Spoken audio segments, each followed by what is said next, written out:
Nous avons là un accouplement de Rudpella maculata, la lecture maculée.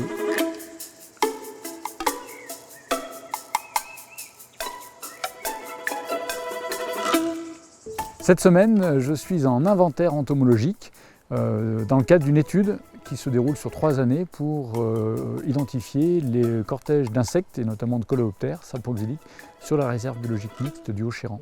C'est une réserve biologique qui est donc mixte parce qu'elle comprend 2 parties, une partie en intégrale, c'est-à-dire que c'est une partie dans laquelle on ne fait aucune intervention à l'exception des inventaires et des études qu'on peut y mener, et une partie en dirigée où là on va laisser l'opportunité de faire quelques opérations qui seront forcément à but biodiversité, donc c'est-à-dire par exemple de maintenir un milieu ouvert pour le tétralyre ou des choses comme ça.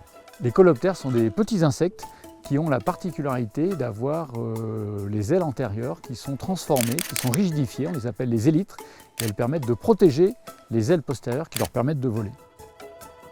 Ce qui va nous intéresser dans l'étude des réserves biologiques intégrales, c'est justement l'évolution spontanée des milieux, sans intervention humaine, et ce que l'écosystème forestier est capable de faire, notamment quand on le laisse vieillir, quand on laisse vieillir les arbres et quand on laisse vieillir la forêt. Et on se rend compte, notamment au travers des coléoptères sapoxyliques, que le nombre d'espèces augmente et que certaines espèces exigeantes vont pouvoir se maintenir dans des mosaïques de forêt.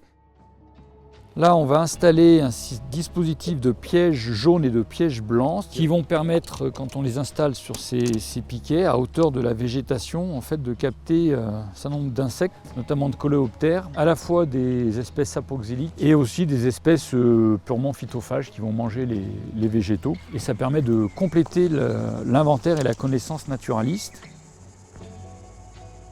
Ah, alors là, on a une autre espèce qui est beaucoup plus petite, qui est une espèce de la famille des Mordellidés, qui est une famille avec peu d'espèces mais qui est complexe à identifier. Ce qu'on utilise ici, c'est un piège à interception de type polytrape, où le principe est assez simple. Les coléoptères, quand ils rencontrent un obstacle, se laissent tomber, et donc quand ils heurtent à une des plaques de polytrape, ils se laissent tomber dans l'entonnoir, qui va les emmener sur le bocal de réception, dans lequel il y a un liquide qui va les conserver. Et c'est le contenu de ce bocal que l'on va récupérer en le mettant dans la passoire et qui ensuite va être envoyé au laboratoire pour identification.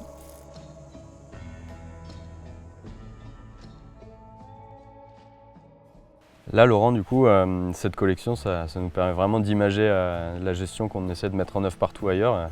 Donc, en maintenant des arbres bio, des arbres morts, une diversité, une forêt mosaïque, ça nous permet vraiment d'illustrer le fait que cette gestion nous permette d'avoir un cortège qui est bien plus grand, en fait. Et qui assure un meilleur fonctionnement des écosystèmes qu'on a en gestion. Donc l'inventaire des coléoptères ici dans la réserve du Haut-Chéran s'inscrit dans le cadre des réseaux naturalistes. On a des spécialistes sur chaque grand domaine, sur la flore, sur les chauves-souris, sur les oiseaux, sur tout un tas de domaines de la forêt.